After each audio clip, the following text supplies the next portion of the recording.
The talking drum. In the village of Nentembe, where the baobab trees stretched their thick arms toward the sky and the river hummed its endless tune, there lived a girl named Adoma. From the day she was born, Adoma had never spoken a single word. The village elders called her Nyimbo Zisizo Imbwa, the song unspoken. Her mother, Nia, loved her fiercely, but the other villagers often whispered when she passed. "A child without a voice, what good is she?" they would murmur. Some believed she had been cursed, while others pitied her mother. But Nia, who knew that the spirit sometimes moved in ways people did not understand, only smiled and told her daughter stories in the evenings, knowing she listened with her heart. Adoma's father, Kojo, was the village drum maker. His drum spoke when men's words could not. The great Ngoma drums sent messages to neighboring villages. The small djembe drums called children to play, and the slit drums echoed in the fields, telling farmers when to rest and when to work.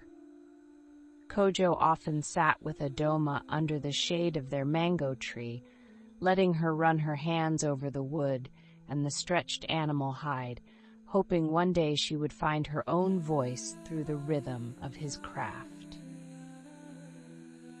One evening, when the sun melted into the horizon, Kojo gifted Adoma a small drum he had carved himself.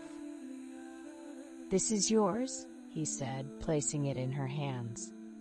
She held it gently, feeling the warmth of the wood. Though she said nothing, the look in her eyes spoke louder than any words ever could. From that day forward, Adoma carried her drum everywhere. She played soft rhythms when she walked, letting the beats follow her thoughts. In the mornings, she would tap the drum lightly while watching the women pound millet, the rhythm blending with the steady thump of the mortar and pestle. When the children laughed and chased each other, she played quick, playful beats to match their energy. One day, trouble came to Ntembe. A group of strangers arrived, their faces hard, their voices like sharp stones. They were warriors from a distant land, and their leader, a man called Olum, claimed that Ntembe had trespassed upon his people's land. The elders gathered in the village square to speak, but Olum would not listen. "We will take what is owed to us," he declared, "or we will take your people." The villagers trembled. The chief, Baba Kwame, tried to reason with Olum, but the warrior leader's heart was as firm as the iron spear he carried. That night, fear settled over the village like a thick mist. Mothers held their children close. The men sharpened their tools, knowing they could not win a battle against trained warriors. Adoma, who had watched everything in silence, felt something stir deep inside her. That night, she sat by the river with her drum on her lap. She closed her eyes, and for the first time, she let her hands speak what her voice could not.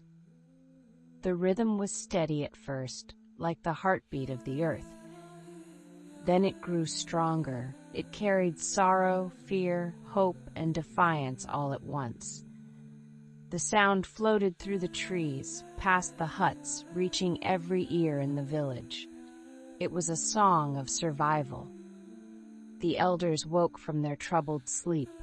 The warriors, camped just outside the village, stirred uneasily. The chief, Baba Kwame, listened closely, his heart heavy yet light at the same time. It was as if the ancestors themselves had joined the beat, whispering through the night wind. Then something incredible happened. The villagers who had been paralyzed by fear began to move. The women rose first, humming in time with the drum, their voices carrying the rhythm forward. The men followed, pounding the earth with their feet.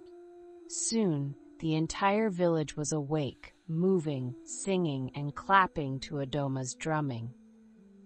Olam and his warriors, startled by the sudden sound, stood at the edge of the village, unsure of what to do. The music was not one of war, nor was it a song of surrender. It was something older, something powerful. It was the voice of a people standing together. As the rhythm swelled, Olam's warriors looked at one another, uncertain. They had come expecting a frightened village, not a people who answered fear with song. Something in the air shifted. Olam, his grip tight on his spear, hesitated. The music wrapped around him, and for a moment he saw not an enemy, but a people like his own. People who loved their land, their families, their ancestors. He lowered his weapon. Without a word, he turned and left, his warriors following behind him. As the first light of dawn touched the earth, the village of Ntembe stood victorious, not through bloodshed, but through the power of a girl who had never spoken a word. From that day on, the people of Ntembe never called Adoma Nyimbo Zisizoimbwa again. Instead, they called her Mwimbaji Wangoma, the singer of the drum. And though she never spoke, her voice was heard in every beat of her drum, telling the story of the night fear was defeated by music.